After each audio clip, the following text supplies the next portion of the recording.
చెప్పేసి బలగాలు పట్టుదలతో ముందుకు పోతూ ఉన్నాయి. అయితే 10 రోజులుగా కర్రెగుట్టలను చుట్టుముట్టి దాదాపు 20,000 మంది బలగాలతోటి మావోయిస్టులను టార్గెట్ చేసినప్పుడు కూడా ఇప్పటి వరకు ఒక్క మావోయిస్టును కూడా పట్టుకోలేకపోయారు. వాళ్ళు ఎక్కడున్నారనే కనీసం ఆచూకీ కూడా దొరకలేదు. అంటే తాజాగా గమనిస్తున్న పరిణామాలు చూస్తుంటే మావోయిస్టులు కర్రెగుట్టల నుంచి ఎస్కేప్ అయ్యారా అంటే కొన్నేళ్ల నుంచి కర్రెగుట్టలు అంటే వాళ్ళ కర్రెగుట్టల మీద వాళ్ళకి చాలా పట్టు ఉంటుంది. అక్కడ తనకు పూర్తిగా కర్రెగుట్టలు ఎక్కడెక్కడ ఏది ఉందని వాళ్ళకి క్లియర్గా తెలుసు. కాబట్టి రీసెంట్గా ఇప్పుడు వెళ్ళిన భద్రతా దళాలకు పూర్తిగా కర్రెగుట్టల గురించి తెలియకపోవచ్చు. ఈ నేపథ్యంలో మరి మావోయిస్టులు కర్రెగుట్టల నుంచి తప్పించుకున్నారా అనేది కూడా ఒక చర్చ నడుస్తూ ఉంది. దాంతోపాటే భారత్ పాక్ మధ్య ఏదైతే యుద్ధ వాతావరణం ఉందో ఇది ఇట్లా కొనసాగుతుండగానే అటు పాకిస్తాన్ సెనేటర్ ఒక మాట మాట్లాడుతుంది. ఏమని, రామ మందిరాన్ని పేల్చేస్తాం, అక్కడి నుంచే మళ్ళీ బాబ్రీ మసీద్ కడతాం, అక్కడి నుంచే తొలి హాజా వినిపిస్తాం అని చెప్పేసి. అంటే ఏదైతే రెండు దేశాల మధ్య జరుగుతున్నదో దాన్ని మతాలకు పూసేలాగా పాక్ సెనేటరు మాట్లాడతారు. దాంతోపాటే కులగణన ఏదైతే రాష్ట్ర ప్రభుత్వం కాంగ్రెస్ ప్రభుత్వం కులగణన చేసిందో అది పూర్తిగా కూడా రాజకీయ నేపథ్యంలో చేసిర్రు. ప్రజలకు సామాజిక న్యాయం చేయడానికి అది ఏమాత్రం సరిపోదు. కాబట్టి దేశవ్యాప్తంగా కులగణన చేస్తాం జనగణనతో పాటు అని చెప్పేసి మొన్న కేంద్రం క్యాబినెట్ ప్రకటించిన విషయం తెలిసిందే. అయితే రాష్ట్రంలో మొన్నటి వరకు చేసినటువంటి ఆ కులగణనని ఏం చేస్తారు, తీసేస్తారా అనేది కూడా ఒక ఆసక్తికర చర్చ జరుగుతోంది. దాంతోపాటే గ్రూప్ 1 ఏదైతే ఫలితాల మీద అనుమానాలు ఉన్నాయో, అవకతవకలు జరిగినాయని చెప్పేసి ఆరోపణలు వస్తూ ఉన్నాయో, ఈ నేపథ్యంలో హైకోర్టు వరుసగా నిన్న విచారించింది, వరుస విచారణ జరుపుతోంది. ఈరోజు కూడా విచారణ జరిపి తుది తీర్పు వెలువరించే అవకాశం ఉంది. మరి గ్రూప్ 1ని మొత్తాన్నే రద్దు చేస్తారా లేక మళ్ళీ రీవాల్యుయేషన్ చేస్తారా ఏందనేది కూడా తేలాల్సి ఉంది. ఈ విషయాలన్నీ కూడా ఈరోజు మాట్లాడుకుందాం. దానికంటే ముందు హెడ్లైన్స్ చూద్దాం. ముందుగా తొలి వెలుగులో చూస్తే మావోయిస్టులు ఏమయ్యారు, భద్రతా దళాల ఆధీనంలో కర్రెగుట్టలు, లభించని అగ్రనేతల ఆచూకీ, 20,000 మంది సిబ్బందితో సెర్చ్ ఆపరేషన్, ప్రతి అంగుళం జల్లెడ పడుతున్న బలగాలు, 10,000 మందితో బేస్ క్యాంపు, సమీపంలో భారీ సెల్ టవర్ ఏర్పాటు. గ్రూప్ 1 రద్దు, అవకతవకలు జరిగాయన్న అభ్యర్థులు రద్దు చేయాలంటూ హైకోర్టులో వాదనలు, మొత్తం ప్రక్రియపై నివేదిక ఇవ్వండి, వాల్యుయేషన్పై హైకోర్టు కీలక వ్యాఖ్యలు, తెలుగు మీడియం వారికి అన్యాయం, మరోసారి వాల్యుయేషన్ చేయించండి, న్యాయమూర్తికి అభ్యర్థుల రిక్వెస్ట్, వారిదంతా అపోహేనన్న టీజీపీఎస్సీ, నేడు కొనసాగనున్న విచారణ. ఇక పాకిస్తాన్ సెనేటర్కి సంబంధించిన వార్త, అయోధ్యను లేపేస్తాం, బాబ్రీ మసీద్కు పునాది వేస్తాం, పాక్ సెనేటర్ పిచ్చి ప్రేలాపనలు, ఉద్రిక్తతల వేళ రెచ్చగొట్టే కామెంట్స్. ఇక కులగణనకు సంబంధించిన వార్త చూడవచ్చు. తెలంగాణ కులగణన పక్కన పడేస్తారా, రాష్ట్రాల లెక్కల్లో పారదర్శకత లేదన్న కేంద్రం, రాజకీయ ప్రయోజనాల కోసమేనని ఆరోపణలు, ప్రశ్నార్థకంగా మారిన రాష్ట్ర ప్రభుత్వ సర్వే, బీసీలకు 42% రిజర్వేషన్లు కూడా రద్దు, జనగణనపై రాష్ట్రాలకు అధికారం నిల్, రాష్ట్రాల కులగణనను రద్దు చేసే యోచనలో కేంద్రం. మరోవైపు సీఎం రేవంత్ మాట్లాడుతూ ఏమన్నాడు, తెలంగాణను కేంద్రం అనుసరిస్తుందని చెప్పేసి అన్నాడు. ఇక నిన్న ఒక కలకలం రేపే వార్త మనం గమనించడం, సోషల్ మీడియాలో కూడా వీడియో కూడా మొత్తం చక్కర్లు కొట్టింది. ఏంటంటే బంగారం కోసం సొంత తండ్రే బాలికను బలిచ్చేందుకు ఏర్పాటు చేసినట్టు క్షుద్ర పూజలు కూడా చేసారు. చివరి నిమిషంలో స్థానికులు పోలీసులకు సమాచారం ఇస్తే పోలీసులు వచ్చి ఆ బాలికను కాపాడారు. వారు ఎవరైతే పూజలు చేసారో క్షుద్ర పూజలు, ఆ స్వామీజీని ఆ బాలిక తండ్రిని కూడా అదుపులోకి తీసుకున్నది సదాశివపేటలో జరిగింది. ఇక ఆల్ టైమ్ హైకి జీఎస్టీ, 2.37 లక్షల కోట్ల వసూలు, ఏప్రిల్ నెలలో సరికొత్త రికార్డు. హయత్ నగర్ కోహెడలో నిన్న పట్టపగలే పోలీసులు చూస్తుండగానే ఫ్లాట్ ఓనర్సు ఫామ్ హౌస్ యాజమాన్యం మధ్యలో లొల్లైంది. కత్తులు గొడ్డలు పట్టుకొని ఫైటింగ్ చేసుకున్నారు. భర్త హత్యకు సుపారీ ఇచ్చిందట ఒక భార్య, కామారెడ్డి జిల్లాలో 15 లక్షలు ఇస్తా భర్తను చంపేయాలని చెప్పేసి ఒక గ్యాంగుకు సుపారీ ఇచ్చింది. వాళ్ళు దాడి చేసే క్రమంలోనే తెలివిగా ఆయన తప్పించుకొని పోలీసులకు కంప్లైంట్ చేస్తే ఎవరైతే దాడి చేసారో వాళ్ళని పట్టుకొని విచారణ చేస్తే అసలు విషయం బయటపడ్డది. ఆమె ఒక పూజారితోని ప్రేమలో ఉండి వివాహేతర సంబంధం పెట్టుకొని భర్తను చంపుదామని చూసింది. ఇక ఈనాడులో చూస్తే కులగణన నిర్ణయం కాంగ్రెస్ విజయం, రాహుల్ను ప్రధాని మోదీ ఆదర్శంగా తీసుకున్నారు, రాష్ట్ర అనుభవాలను కేంద్రంతో పంచుకునేందుకు సిద్ధం. రాజకీయ లబ్ధి కోసమే భాజపా రాష్ట్ర నాయకుల విమర్శలు. లోక్సభ ఎన్నికల్లో భాజపాకు 400 సీట్లు వస్తే రిజర్వేషన్లు రద్దయ్యేవి అని చెప్పేసి నిన్న విలేకరుల సమావేశంలో సీఎం రేవంత్ రెడ్డి చేసిన కామెంట్స్ అవి. కోర్ బ్రాంచీల్లో కృత్రిమ మేధ, బీబీఏ బీసీఏల్లో కూడా అమలు. ప్రత్యేక పాఠాలు కాకుండా అవసరమైన చోట ఏఐ అనుసంధానం. ఏఐసిటిఈ నిర్ణయం, నిపుణుల కమిటీ నియామకం. ఇక బడ్జెట్ పద్మనాభంలా లెక్కలేసుకుంటున్న ప్రతి నెల 30,000 కోట్లు అవసరం. వస్తున్న ఆదాయం 18,500 కోట్లే.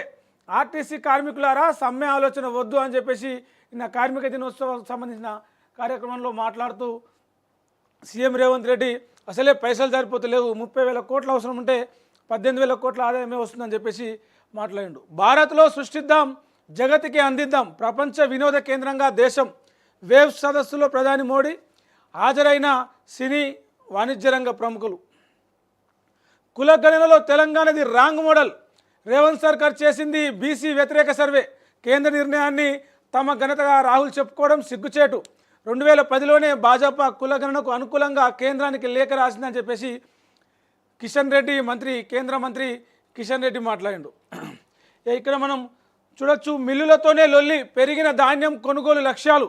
ఇప్పటికే బ్లాక్ లిస్టులో పలు మిల్లులు. సీఎంఆర్ కేటాయింపులో ప్రత్యామ్నాయాలపై అధికారుల దృష్టి. అంటే రైతులను మోసం చేస్తూ ఉన్నారు, ఎక్కువ తూకం తీసేస్తాను ఏమంటారు, కట్ ఆఫ్ ఎక్కువ తీసేస్తూ ఉన్నారనే కారణంతో కొన్ని మిల్లులను బ్లాక్ లిస్టులో పెట్టారు. దానివల్ల ఇప్పుడు కొనుగోలు లక్ష్యం పెరిగింది, మిల్లులు తక్కువైందని చెప్పేసి ఇక్కడ ఒక వార్త చూడొచ్చు. పహల్గాం ఉగ్రవాదుల్ని వేటాడి పట్టుకుంటాం, వారు ప్రతిఫలం అనుభవించేలా చేస్తామని చెప్పేసి కేంద్ర హోంశాఖ మంత్రి అమిత్ షా ఒక ప్రకటన చేసిండు. ఉద్రిక్తతలు సడలించుకోండి, భారత్ పాక్లకు అమెరికా హితవు. ఉగ్రపోరులో భారత్కు బాసగా ఉంటామని హామీ. వాగా సరిహద్దు పూర్తిగా మూసివేత. పాక్ సైనిక విమానాలకు నేవిగేషన్ సిగ్నల్ నిలిపివేత. 7వ రోజు కాల్పులు జరిపిన దాయాది సైనికులు. యుద్ధ భయంతో జమ్మూ కాశ్మీర్లోని బారాముల్లా జిల్లా తులావరి గ్రామంలో నియంత్రణ రేఖ సమీపంలోని బంకర్ల అంటే భూముల లోపల సొరంగాల్లా ఉంటాయి పాకిస్తాన్లో, అక్కడ పోయి దాచుకుంటారంట. వాళ్ళ అంటే వేరే దేశాలు దాడి చేస్తాయని కాదు, సొంత దేశంలో ఉగ్రవాదులే ఎప్పుడు ఎవరిని కాల్చి చంపుతారో తెలియక రోజు అక్కడ ప్రతిరోజు ఈ యుద్ధ వాతావరణం ప్రతిరోజు ఒక ప్రాణాలు చేతులు పెట్టుకొని బతుతారు. ఇప్పుడైతే ఎక్కడ భారత్ దాడి చేస్తూ అని చెప్పేసి మొత్తం బంకర్లలోనే ఉన్నారు పాపం.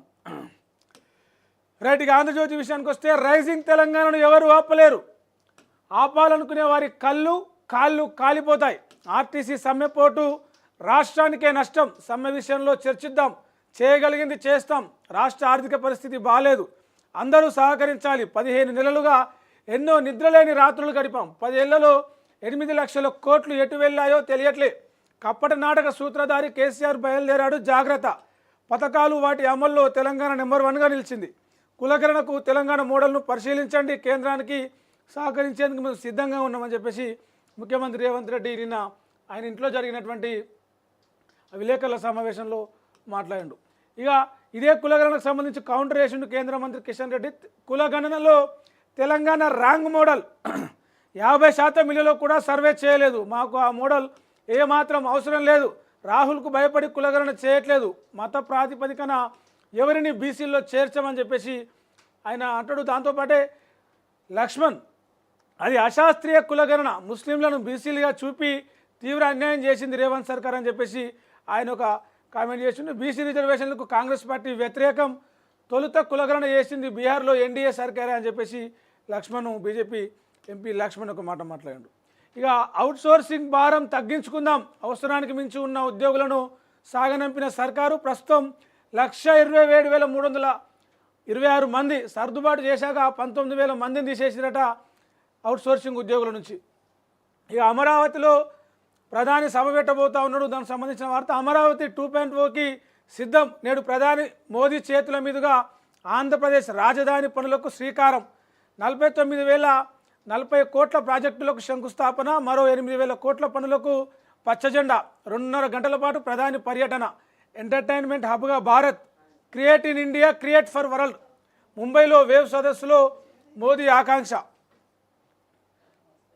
ఇక ఎన్ఈపీ అమలు చేస్తున్నాం, యూజీసీ ఆదేశాలు పాటిస్తాం. రాష్ట్ర ప్రభుత్వ అభిప్రాయానికి భిన్నంగా ఉన్నత విద్యామండలి వివాదాస్పద లేఖ. తెలుగులో రాసిన వారికి మార్కులు ఎలా కేటాయించారు? గ్రూప్ 1 పరీక్షపై టీజీపీఎస్సీని ప్రశ్నించిన హైకోర్టు ఆయా సబ్జెక్టు నిపుణులే మూల్యాంకనం చేసి కేటాయించారని చెప్పేసి టీజీపీఎస్సీ చెప్తుంది. ఇక గాలివానతో అతలాకుతలం భూపాలపల్లి, ములుగు, ఖమ్మం జిల్లాల్లో వర్ష బీభత్సం, విరిగిపడిన విద్యుత్ స్తంభాలు, చెట్లు, దెబ్బతిన్న పంటలు. మరోవైపు మండుతున్న ఎండలు, వడదెబ్బతో ఒకరి మృతి. వడదెబ్బ నివారణకు చర్యలు తీసుకోండి అని చెప్పేసి ఎన్హెచ్ఆర్సీ చెప్పింది. తెలంగాణ సహా 11 రాష్ట్రాలకు ఈ ఎండ నేపథ్యంలో సూచనలు చేశారు, ఆరోగ్య సూచనలు. ఇక ఇంకో ప్రధాన వార్త చూడొచ్చు. పాక్లో గుబులు. ఇప్పటికే అంతర్గత సమస్యలతో ఉక్కిరి బుక్కిరవుతున్న దాయాది దేశం భారత్తో పోరు తప్పదేమోనని ఆందోళన. బంగ్లాను వాడుకొని భారత్పై ఒత్తిడికి ప్లాన్. అందుకే భారత్ బంగ్లా సరిహద్దుల్లో పాక్ సైన్యం, ఐఎస్ఐ కదలికలు. అటు ఎల్ఓసి వెంట నిఘా రాడర్లు, ఎలక్ట్రానిక్ వార్ఫేర్ వ్యవస్థల మోహరింపు. పాక్ ప్రధాన నగరాలు కరాచీ, లాహోర్ల గగనతలంపై నెల రోజుల పాటు ఆంక్షలు. పాక్ ఆర్మీ చీఫ్ అసీం మునీర్ అదృశ్యం, దేశం వదిలి పారిపోయారనే ప్రచారం. పాకిస్తానీలు భారత్ విడేందుకు గడువు పొడిగించిరట. మానవతా దృక్పథంతో గడువు సవరించిన కేంద్రం. అమృత్సర్లో ఉగ్ర కుట్ర భగ్నం, భారీగా ఆయుధాల స్వాధీనం. తుపాకులు, గ్రెనేడ్లు ఉండడంతో కలకలం. బీఎస్ఎఫ్, పంజాబ్ పోలీసులు కలిసి చేసిన ఆపరేషన్ల భారీగా ఆయుధాలు పట్టుకున్నారు అమృత్సర్లో, పంజాబ్లోని అమృత్సర్లో. ఇక పాక్ నుంచి తిరిగి వచ్చిన బెజవాడ కొడలు. అటారీ సరిహద్దుకు చేరుకున్న మోనికా రజని పుట్టింటి వారిని చూసేందుకు పాకిస్తాన్కు. పహల్గామ్ ఉగ్రదాడితో తిరిగి భారత్కు రాక స్వర్ణ దేవాలయాన్ని దర్శించి విజయవాడకు. రజనీ భర్త పవన్ రబ్బర్ ఇండస్ట్రీస్ అధినేత. సీఎంఓలో అధికారుల శాఖల మార్పులు. ముఖ్య కార్యదర్శి శేషాద్రికి అదనంగా వ్యవసాయం, పౌర సరఫరాల బాధ్యతలు. శ్రీనివాసరాజుకు విద్య, R&B, హౌసింగ్ విద్య నుంచి మానిక్ అవుట్. వేముల శ్రీనివాసులకు మహిళా శిశు సంక్షేమ శాఖ అంట. ఇక స్వేచ్ఛ పేపర్లో చూస్తే పాకిస్తాన్ బరితెగింపు, సరిహద్దుల్లో కవ్వింపు చర్యలు, పదే పదే కాల్పుల విరమణ ఒప్పందం ఉల్లంఘన, సమర్థవంతంగా తిప్పికొడుతున్న బలగాలు.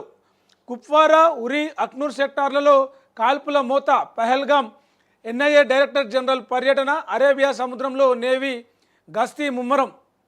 అమృత్సర్లో ఉగ్ర కుట్ర భగ్నం. అమెరికా శాంతి సందేశం. తీవ్ర ఉద్రిక్తత వేళ అమెరికా నుంచి ఫోన్. జైశంకర్తో మాట్లాడిన యుఎస్ విదేశాంగ మంత్రి ఉద్రిక్త పరిస్థితులకు దూరంగా ఉండాలని చెప్పేసి వినతి చేసిందంట. ఇక తెలంగాణ దేశానికే రోల్ మోడల్. కులగణన ఎక్స్రే లాంటిది. కేంద్ర నిర్ణయాన్ని స్వాగతిస్తున్నాం. రాహుల్ గాంధీ ఒత్తిడి వల్లే తలొగ్గారని చెప్పేసి నిన్న సీఎం రేవంత్ రెడ్డి మాట్లాడుతూ అన్న మాటలు అవి. శ్రామిక హక్కులను కాపాడాం. బీఆర్ఎస్ ప్రభుత్వం వారి జీవన భద్రతకు భరోసానిచ్చింది. పారిశ్రామిక అభివృద్ధిలో తెలంగాణను ఆదర్శంగా నిలిపింది. నిరుద్యోగులకు ఉపాధి అవకాశాలు కల్పించిందని చెప్పేసి మాజీ సీఎం కేసీఆర్ నిన్న కార్మిక దినోత్సవం సందర్భంగా మాట్లాడుతూ అన్నాడు. ఈ అసమానతలు, అనుమానాలు. 10 ఏళ్ళు సామాజిక తెలంగాణ సాధించలేకపోయాం. అసమానతలు ఇంకా కొనసాగుతున్నాయి. రంగారెడ్డి, వికారాబాద్ జిల్లాలోనే తలసరి ఆదాయంలో వ్యత్యాసం. భూమి లేని కార్మికులకు ఏం చేయడం లేదు. రాజకీయంగా చర్చకు దారితీసిన కవిత వ్యాఖ్యలు. ఈ ఆర్టిఫిషియల్ ఇంటెలిజెన్స్ తోటి క్యాన్సర్ డయాగ్నోస్టిక్ తీసుకొస్తారట. స్కానింగ్లను పరీక్షించనున్న ఏఐ. అబ్నార్మల్ రిపోర్ట్లు ఆసుపత్రులకు తీరనున్న రేడియాలజిస్టుల సమస్య. మరి క్యాన్సర్ సంబంధించిన ట్రీట్మెంట్ సంబంధించి రేడియాలజిస్టులు అనేది మొత్తం మెయిన్ ఇంపార్టెంట్. వాళ్ళ షార్టేజ్ ఉంటుంది. దీంతో ఏఐ తోటి దీనికి చెక్ పెట్టే ప్రయత్నం చేస్తూ ఉన్నారు. పల్లెల్లో చెత్తపై నిఘా. ఇప్పటికే పంచాయతీ కార్యదర్శులకు పిఎస్ యాప్ స్వచ్ఛదనం పేరుతో కొత్త ఆప్షన్ వారం 10 రోజుల్లో అందుబాటులోకి. పిఆర్, ఆర్డీ శాఖల కసరత్తు. ఎప్పటికప్పుడు చెత్త సేకరణపై వివరాలు నిత్యం అధికారులు మానిటరింగ్ చేస్తారట. ఇక గ్రామాల్లోకి క్యాసినో భూతం. సమ్మర్ వెకేషన్ అంటూ ఆకర్షణీయ ప్రకటనలు. బెట్టింగ్ నిర్వాహకుల సిండికేట్ దందా. గోవా, శ్రీలంక అంటూ సోషల్ మీడియాలో ప్రమోషన్లు. వ్యాపారస్తులు, ఉద్యోగస్తులు, యువతనే టార్గెట్గా వలయేస్తున్నట్టు. ఆన్లైన్ బెట్టింగ్లపై నిఘా ఉండడంతో గ్రామీణ ప్రాంతాలలో కేసును నిర్వహిస్తామని చెప్పేసి గోవాకు తీసుకుపోతాం, శ్రీలంక తీసుకుపోతాం అని చెప్పేసి వలయేస్తున్నట. జాగ్రత్త, వలలలో పడకండి. ఆపరేషన్ భూదాన్ మరింత లోతుగా ఈడీ విచారణ. సర్వోదయ మండలి నేత ఇంటికి అధికారులు పోయారట. చెరువును పూడ్చి చదును. అభివృద్ధి పేరుట చెరువుల అన్యాక్రాంతం. చెరువును పూడ్చి వాకింగ్ ట్రాక్లు నిర్మాణం చేస్తున్నారట. జనాలు వ్యతిరేకిస్తూ ఉన్నారు దాన్ని. ఇక నక్సల్స్తో శాంతి చర్చలు కొనసాగుతున్న ఆపరేషన్ కగార్ నిలిపివేయాలని పెరుగుతున్న డిమాండ్. కేకే లేఖతో దేశవ్యాప్తంగా చర్చ. గతంలో కాంగ్రెస్ హయాంలో మావోయిస్టులతో మంతనాలు. ఆనాటి విషయాలను గుర్తు చేస్తున్న మేధావులు. కేంద్ర ప్రభుత్వానికి ప్రభుత్వ సలహాదారు కె కేశవరావు లేఖ రాసిండు. ఆపరేషన్ కగార్ నిలిపేసి చర్చలు జరపాలని. ఇప్పుడు అది దేశవ్యాప్తంగా కూడా చర్చ జరుగుతుంది మావోయిస్టులకు సంబంధించి, ఆ శాంతి చర్చలకు సంబంధించి. ఇక ఓటర్ల జాబితాకు బర్త్ డెత్ రికార్డుల లింకు. ఓటర్ లిస్ట్ అప్గ్రేడ్కు వీలుగా నిర్ణయం. రిజిస్ట్రార్ జనరల్ ఆఫ్ ఇండియా నుంచి డేటా సేకరణ. బిఎల్ఓలకు ఫోటో ఐడి కార్డులు ఇవ్వనున్న ఈసీ. బాలికను బలిచ్చే యత్నం. సదాశివపేటలో క్షుద్ర పూజల కలకలం. అర్ధరాత్రి సమయంలో బంగారం కోసం. దేశం పట్ల బాధ్యతగా వ్యవహరించండి. భారత భద్రతా బలగాల స్థైర్యాన్ని దెబ్బతీస్తారా? ఉగ్రవాద దాడిపై సుప్రీంలో ప్రజా ప్రయోజన వ్యాజ్యం దాఖలు. పిటిషనర్పై జస్టిస్ సూర్యకాంత్ ధర్మాసనం ఆగ్రహం. త్వరలోనే క్రియేటర్లకు అవార్డులు ఇస్తాం. సృజనాత్మకతకు భారత్ను కేంద్రంగా చేస్తామని చెప్పేసి వేవ్స్ సమ్మిట్లో మోడీ మాట్లాడిండు. ఇక సంకీర్ణ ప్రభుత్వాన్ని కాపాడుకునేందుకే కులగణన చేస్తాం. రాజకీయ లబ్ధి పొందాలని బీజేపీ నేతలు ఆతృత పడుతున్నారని చెప్పేసి కులగణనకు సంబంధించి నిన్న సీఎం రేవంత్ రెడ్డి మాట్లాడాడు. ఇక మేడే వేడుకల్లో పాల్గొన్న కల్వకుంట్ల కవిత చేసిన వ్యాఖ్యలు ఇటు రాజకీయాల్లో తీవ్ర దుమారాన్ని అట్లా సొంత పార్టీలో కూడా ఒక చర్చని లేవనెత్తింది. సామాజిక తెలంగాణ సాధించుకోలేకపోయినాం అన్నది. 10 సంవత్సరాలు వాళ్ళ పార్టీ అధికారంలో ఉన్నది, అందుకే మేము సాధించుకోలేకపోయినాం అని చెప్పేసి ఆమె చేసిన వ్యాఖ్యలు ఇప్పుడు చర్చనీయాంశమైనది. ఎకరం భూమి ఉన్న వాళ్ళకు ఏడాదికి 10,000 రైతు బంధు, 10 ఎకరాలు ఉన్న వారికి 1,00,000, భూమి లేని వారికి ఒక్క పైసా ఇవ్వలేకపోయాం. రాష్ట్రంలో అసమానతలు తొలగిపోవాలంటే మరో ఉద్యమం రావాలని చెప్పేసి అన్నది. ఇక ఒక కొత్తగూడెంలో, భద్రాద్రి కొత్తగూడెంలో ఒక రాజకీయ నాయకుడు భాగవతం ఇది. హగ్గిస్తావా ముద్దిస్తావా, ఏదో ఒకటి ఇవ్వకుండే ఇక్కడి నుంచి పోనీయా అన్నాడట. రుణాలు ఇప్పిస్తా అని చెప్పేసి మహిళలను ప్రలోభ పెట్టి వాళ్ళ ఫోన్ నెంబర్లు తీసుకొని అసభ్యంగా ప్రవర్తిస్తున్నారట. ఇదొక విషాదకరమైన వార్త. ఈత కోసం వెళ్ళి నాగర్ కర్నూలు జిల్లా పెద్దకొత్తపల్లి మండలంలో 3 పిల్లలు చెరువులో దిగి ఈత రాక మునిగిపోయి చచ్చిపోయారు. ఈ ఆర్టీసీ కార్మికులు సమ్మె ఆలోచన విరమించండి. గత పాలకుల ట్రాప్లో పడొద్దు. సమస్య ఉంటే మంత్రులతోటి చర్చించండి అని చెప్పేసి సీఎం రేవంత్ రెడ్డి ఆర్టీసీ కార్మిక సంఘాలకు పిలుపునిచ్చిండు. మరోవైపు ఆర్టీసీ జేఏసీ కూడా చర్చలకు మేము సిద్ధంగా ఉన్నాం, సీఎంకు అధికారులు తప్పుడు సమాచారం ఇస్తున్నారు, కార్మికులను మీరు కలిస్తే చాలా విషయాలు చాలా నిజాలు తెలుస్తాయి అని చెప్పేసి కూడా అటు వాళ్ళు అంటూ ఉన్నారు ఆర్టీసీ కార్మిక సంఘాలు. ఇక గ్రూప్ 1 సంబంధించిన వార్త. తెలుగులో రాసిన వారికి మార్కులు ఎలా కేటాయించారు, తక్కువ మార్కులు వేశారని పిటిషనర్ల ఆరోపణ. టీజీపీఎస్సీ స్పష్టత ఇవ్వాలని చెప్పేసి హైకోర్టు చెప్పింది. ఈరోజు మరోసారి విచారణ జరగబోతూ ఉంది. ఫైనల్ రిజల్ట్, తుది తీర్పు ఈరోజు ప్రకటించే అవకాశం ఉంది. సీఎం నాకు చాలా క్లోజ్, హెచ్ఎండిఏలో ఏ పని కావాలన్నా చేసి పెడతా, క్షణాల్లో మీ వర్క్ పూర్తవుతుంది. ఓ నామినేటెడ్ చైర్మన్ హల్చల్, ఆ వ్యక్తికి సహకరిస్తున్న సిబ్బంది అధికారులట. ధాన్యం కొనుగోళ్లలో దోపిడీ, చేతివాటం ప్రదర్శిస్తున్న కేంద్రాల నిర్వాహకులు. వారిని మచ్చిక చేసుకుంటే ఒకే రోజులో ధాన్యం తూకం, ప్రశ్నిస్తే నాణ్యత పేరుతో తరుగు తీస్తామని బెదిరింపులు. అకాల వర్షాలకు అగ్గువ కమ్ముకునే పరిస్థితులు. అన్నదాతలు ఆందోళన పడుతూ ఉన్నారట. సరిహద్దుల్లో యుద్ధ వాతావరణం, ఏ క్షణమైనా సైనిక చర్య జరుగుతుందనే ఆందోళనలు. యాక్షన్కు ఆర్మీ, నావిక, వైమానిక దళాలు సంసిద్ధం. బార్డర్కు పాక్ నావిగేషన్ను దెబ్బతీసే వార్ఫేర్ వ్యవస్థ. పాక్ను ఒంటరి చేస్తూ భారత్కు తాలిబాన్ సహా పలు దేశాల మద్దతిస్తూ ఉన్నాయి. రైట్. ఇక వెలుగు చూస్తే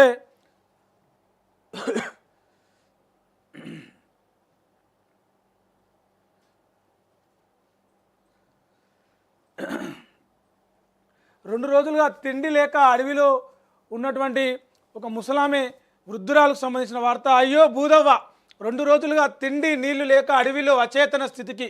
మూలుగులు విని అధికారులకు సమాచారం ఇచ్చిన రైతులు. కూతురు మనుమడు ఆస్తి లాక్కొని అడవిలో వదిలేశారంటూ వృద్ధురాలి కన్నీరు. సఖి కేంద్రానికి తరలించిన ఆఫీసర్లు. జగిత్యాల జిల్లాలో జరిగింది ఇది. పాపం. రాష్ట్ర ఆర్థిక పరిస్థితి బాగలేదు, ఇప్పుడిప్పుడే గాడిన పెడుతున్నాం, మరో ఏడాదిలో కొంత కుదురుకుంటుంది. ఆర్టీసీ కార్మికులు సమ్మె లాంటి నిర్ణయాలు తీసుకోవద్దని చెప్పేసి సీఎం రేవంత్ రెడ్డి నిన్న మాట్లాడిండు. ఇగో మామిడి పండ్లు చూస్తందుకు మీద ఎర్రగా బుర్రగా మంచిగా ఉంటాయి, కమ్మగా వాసన వస్తాయి, కానీ తింటే కథమే. పైన నిగనిగా లోపల విషం. రంగు చూసి మామిడి పండ్లు కొంటే మోసపోయినట్టే. పక్వానికి రాకముందే తెంపి కార్బైడ్ ఇతర కెమికల్స్తో మాగబెడుతున్న వ్యాపారులు. మార్కెట్లోకి మేలో రావాల్సిన పండ్లు మార్చి నుంచే అందుబాటులోకి. తీయగా రసాలు ఊరాల్సినవి కాస్త సప్పసప్పగా రుచి పచ్చి ఉండట్లేదు. ఇలాంటి పండ్లు తింటే ఆరోగ్యంపై తీవ్ర ప్రభావం పడుతుందని డాక్టర్ల హెచ్చరిక. ఇక గొర్రెల స్కీమ్ కేసులో కాంట్రాక్టర్ అరెస్ట్. మొయినుద్దీన్ని ఏసీబీ అధికారులు అదుపులోకి తీసుకున్నారట. దుబాయ్కి పరారైండు. హైదరాబాద్కు రాగానే ఇమ్మిగ్రేషన్ అధికారుల సహకారంతో ఆయన అరెస్ట్ చేసిండు పోలీసులు. తెలంగాణ సర్కారుది రాంగ్ మోడల్, అది కులగణన కాదు కుల సర్వే. కిషన్ రెడ్డి అన్నాడు, రాష్ట్రంలో చేసిన కులగణన తప్పంటారా? కిషన్ రెడ్డి, బండి సంజయ్ దిగజారుడు రాజకీయాలని చెప్పేసి పిసిసి చీఫ్ మహేష్ గౌడ్ కిషన్ రెడ్డికి కౌంటర్ వేసిండు. ఇక టెర్రరిస్టులను వెంటాడి తుదముట్టిస్తాం, ఎక్కడ దాక్కున్నా పట్టుకొని శిక్షిస్తాం. పహల్గాం దాడికి ప్రతీకారం తప్పదు. కేంద్ర మంత్రి అమిత్ షా వార్నింగ్ ఇచ్చిండు. పీఓకేను స్వాధీనం చేసుకోవాలి, చొరబడి టెర్రరిస్టులను చంపితే సరిపోదు, టెర్రర్ భూతాన్ని అంతం చేయాల్సిందే అని చెప్పేసి మజ్లిస్ చీఫ్ అసదుద్దీన్ ఓవైసీ డిమాండ్ చేసిండు. ఉద్రిక్తతలు తగ్గించుకోవాలని చెప్పేసి అమెరికా భారత్కు నిన్న విదేశాంగ మంత్రి ఫోన్ చేసి మాట్లాడిండు. రెండు దేశాల మధ్యలో శాంతి పరిస్థితులు ఏర్పాటు చేసుకోండి, ఒకవేళ యుద్ధమే వస్తే మేము భారత్కే సపోర్ట్ చేస్తామని చెప్పేసి మాట్లాడిండు. ఇక బార్డర్లో జామర్స్ టార్గెట్లను పాక్ మిలిటరీ విమానాలు గుర్తించకుండా భారత్ చర్యలు. నావిగేషన్ శాటిలైట్లను సమర్థవంతంగా అడ్డుకుంటాయన్న ఇండియన్ ఆర్మీ. దక్షిణ కాశ్మీర్లోనే పహల్గాం టెర్రరిస్టులు ఉన్నారట, ఎన్ఐఏ వర్గాల వెల్లడి. సామాజిక తెలంగాణ రాలే, సమసమాజ స్థాపన కోసం మరో ఉద్యమం రావాలి అని చెప్పేసి నిన్న కార్మికుల దినోత్సవంలో కల్వకుంట్ల కవిత మాట్లాడుతూ ఆ వ్యాఖ్యలు చేసింది. రైట్, ఇక నమస్తే తెలంగాణ విషయానికి వస్తే, పేదోళ్ళ ఇండ్లు ఢమాల్, పెద్దోళ్లకు సలాం, సామాన్యులపైనే సర్కారు ప్రతాపం, పెద్దల జోలికి వెళ్లేందుకే జంకుతున్న ప్రభుత్వం, అధికార యంత్రాంగాలు. పెద్దోళ్ళదా వదిలేయి, పేదోళ్ళదా కూల్చే అని చెప్పేసి హైడ్రాకు సంబంధించింది కావచ్చు, అక్రమ కట్టడాల పేరుతోటి చేసిన ఆ కూల్చివేతలకు సంబంధించిన వార్త మనం ఇక్కడ చూడవచ్చు నమస్తే తెలంగాణలో. పంచాయతీ మళ్ళీ మొదటికి, కేంద్రం ప్రకటనతో ఎన్నికలపై సందిగ్ధత, 42% రిజర్వేషన్ల పెంపు అనుమానమే, స్థానిక ఎన్నికల నిర్వహణ ప్రశ్నార్థకం, గతంలో మాదిరిగా నిర్వహణే మార్గం, అదే జరిగితే హామీకి కాంగ్రెస్ మంగళం, స్థానిక ఎన్నికలపై రేవంత్ దాటవేత, 42% కోటా అమలుపై స్పందించని సీఎం, కేంద్రంతో కలిసి పనిచేస్తాం, కేంద్ర ప్రభుత్వానికి పూర్తిగా సహకరిస్తాం, జనగణనతో పాటు కులగణను స్వాగతిస్తాం, ఏడాదిలోపు కులగణను పూర్తి చేయాలి. మీడియా సమావేశంలో సీఎం రేవంత్ రెడ్డి 42వ ఢిల్లీకి CM Revanth Reddy Congress working committee భేటీకి హాజరు కాబోతూ ఉన్నారట. ఆక్రందన పట్టకుండా ఆరోపణలా, మా వెనుక ఏ రాజకీయ పార్టీ లేదు, ఎవరో ప్రేరేపించారనడం శుద్ధ అబద్ధం, ఇప్పటికిప్పుడు సమ్మె నోటీస్ ఇవ్వలే, 7 నెలలుగా మంత్రుల చుట్టూ తిరిగాం, సర్కార్ చర్చలకు పిలిస్తే తప్పక వస్తామని చెప్పేసి ఆర్టీసీ జేఏసీ ప్రకటించింది.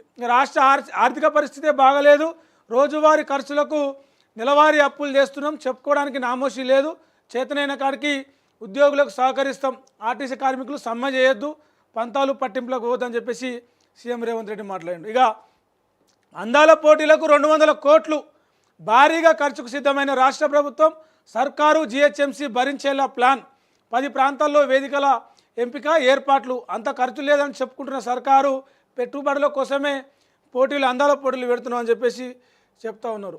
ఇక ఇంకో వార్త చూడొచ్చు, దగా కాంగ్రెస్ వంచనా శిల్పం, ప్రజల్ని గందరగోళపరిచేందుకు మకిలి చేష్టలు, అందుకోసం పెద్దల కనుసన్నల్లో టీం. హరీష్ రావు సంబంధించి ఏమంటారు ఫేక్ న్యూస్ రాస్తున్నారు, ఫేక్ వార్తలు సోషల్ మీడియాలో ప్రచారం చేస్తున్నారు అని చెప్పేసి ఇక్కడ మనం చూడొచ్చు. కేటీఆర్కు మరో ప్రతిష్టాత్మక ఆహ్వానం, ఆక్స్ఫర్డ్ ఇండియా ఫోరం ఆధ్వర్యంలో జూన్ 20-21 తేదీల్లో సమావేశాలు, దేశ ప్రగతిని వివరించనున్న కేటీఆర్, 15 రకాల క్యాన్సర్లకు ఒకే వ్యాక్సిన్, చికిత్సా సమయాన్ని 15 నిమిషాలకు తగ్గించే ఇంజెక్షన్ వచ్చే నెలలో ఇంగ్లాండ్ పేషెంట్లకు అందుబాటులోకి, తర్వాత మనకు కూడా వస్తుంది కావచ్చు. గ్రూప్ 1 గూడపుటాని పరీక్షల్లో అడుగడుగున అవకతవకలే, హాల్ టికెట్ ఎందుకు మార్చారు, ఆ 2 కేంద్రాల్లోనే 9.53%, 53% మంది అర్హత సాధించడం ఏంటి అని చెప్పేసి హైకోర్టులో జరిగిన విచారణలో వాదన జరిగిందట. కటిక పేదరికంలో ఉన్నాం, దండం పెడతాం, మాకు ఇల్లు ఇవ్వండి. నరసింహులపేటలో ఓ కుటుంబం వేడుకోలు. ఇందిరమ్మ లొల్లిపై ఇంటెలిజెన్స్ నిఘా. గ్రామాల్లో వాట్సాప్ గ్రూపుల్లోని రచ్చంతా చేరవేత.